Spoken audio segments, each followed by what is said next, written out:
Not being scared about the situation, but just, for me, it's kind of like, oh, this is annoying. Like, why does this keep happening to me? But I always see that something better comes out of it at the end, ultimately.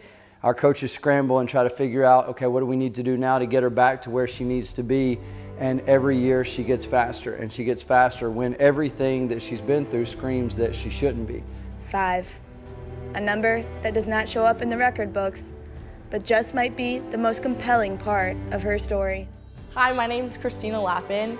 I own over half a dozen of the school records here at South Carolina, and I've had 5 heart surgeries. The first time it ever happened was actually here at the South Carolina pools when I noticed that my heart rate really wasn't slowing down at all. I think I was in like 7th grade at this time. We didn't really think much of it until a few months later when I was at church one Sunday, and I actually ended up passing out in church and we didn't know why. So that kind of started the whole thing. When that happened, my family took me straight to the emergency room.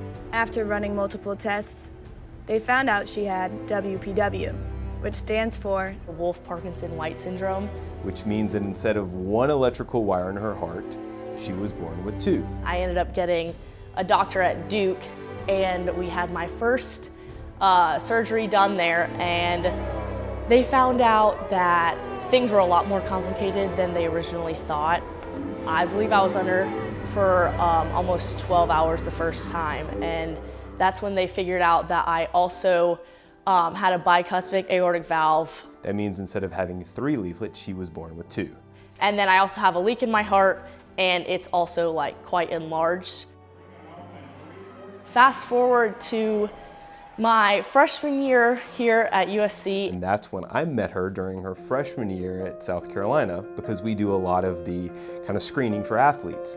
And Christina came in because you kind of fill out a questionnaire. Have you ever had any kind of heart problems before? Do you feel your heart racing? And she said, yes, I've had a heart procedure before and I still feel my heart racing. So that's how I ended up meeting her with, oh, my heart races every once in a while. And with the history of WPW, your thought is, well, maybe there's still something going on. But she was doing fine, so we kind of left it alone. Right before SECs, I started having these crazy episodes where my heart rate would just spike to like 230. We couldn't get my heart rate down for some reason. Dr. Sen was actually out, and so I saw another doctor, and he told me that I wasn't allowed to get back in the water until I had another surgery to see what was going on.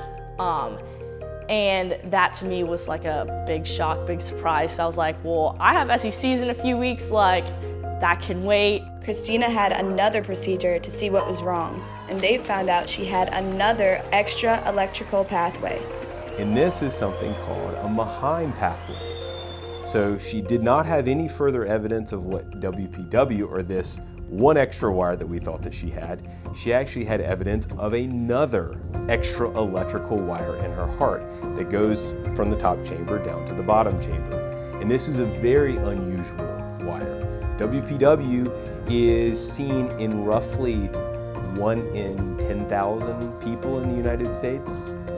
Maheim pathway is much more rare than that. Unfortunately, during this procedure, they could not actually find the Maheim pathway, so it was unsuccessful.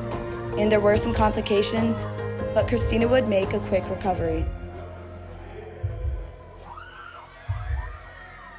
Fast forward a few weeks, they ended up taking me to SECs. Don't know how, but I made it through. I think it was pure adrenaline and God's will. Seriously, don't know how I did it. I ended up swimming, not doing as well as I wanted to, but can't complain. I finaled in the 100 fly SEC championships that year. I broke the school record in it. I was happy with it, but also not happy with it just because I had such high expectations, and then this thing happened. So then we had scheduled another one for May 2017. Did a procedure, found this extra wire inside her heart, the actual evidence of it, and got rid of it. No further evidence of it. Christina's doing great. I was at NCAAs, everything was going well, I had the best season ever. After NCAAs, I started having some more episodes, and I didn't really think much of it. I really tried to avoid the situation because I knew that something kind of just wasn't really right. And then got to the point where I was having these episodes almost every day, to the point where they wouldn't let me exercise completely in the pool because they were worried about my heart rate being so fast throughout the day. They were worried about the muscles around my heart being so worn out. When you have something like that, it's not like somebody twisted an ankle walking to class. It's a very serious thing, and swimming is an endurance-based sport. It's a cardiac-based sport, and so all of our fuel for our engine comes from our heart. And so when there are issues with that, you do get nervous. Am I writing the right things for her? Is our staff making the right plans for her in terms of her training? I went to go see Dr. Sen again. He tried putting me on a medicine to slow my heart rate down. Tried that for 2 weeks, didn't work. Tried another medicine for 2 weeks, didn't work. So we take her back to the lab. No, the Maheim pathway, no evidence of that. No evidence of WPW. Now she has something that's very common called AV node reentrant tachycardia, which is a third abnormal heart rhythm that she had. And so she ended up having an ablation for that. We don't really have words for it at this point, just because, with me, anything is possible in this situation, so. Now she's not feeling any abnormal heart rhythm. So she is someone who had bicuspid valve, WPW, a Maheim pathway, and AV node reentrant tachycardia, which I think is unheard of for someone to have 3 different electrical problems in the same person.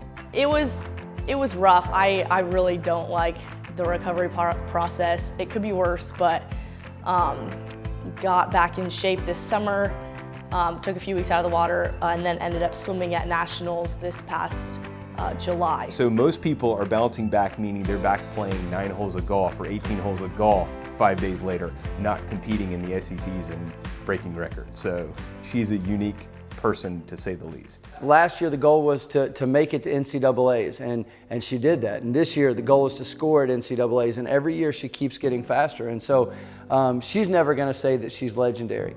She's just not that kind of person.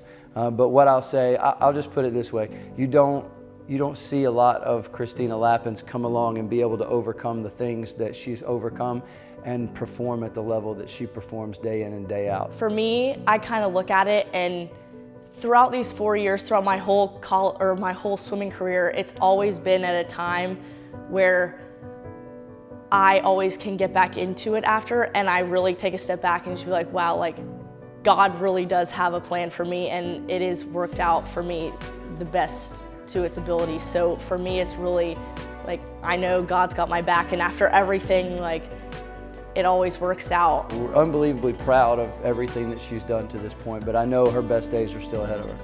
Excited to get the 2019 season underway.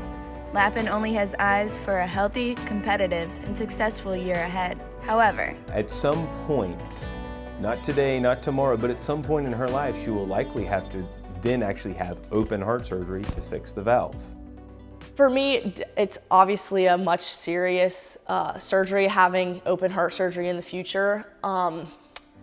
One, it's kind of weird, but I think scars are pretty cool. So I'm not too worried about that. But like I said, just really trusting in God's plan, and whenever it happens, it's gonna happen. It could be when I'm 80 years old, it could be when I'm 40, it could be in a few years. So I always have it in the back of my head, but it never really scares me. I've never really let any of this scare me so much as just like use it for motivation to like enjoy what I'm doing in the present and be thankful for all that I have right now. So.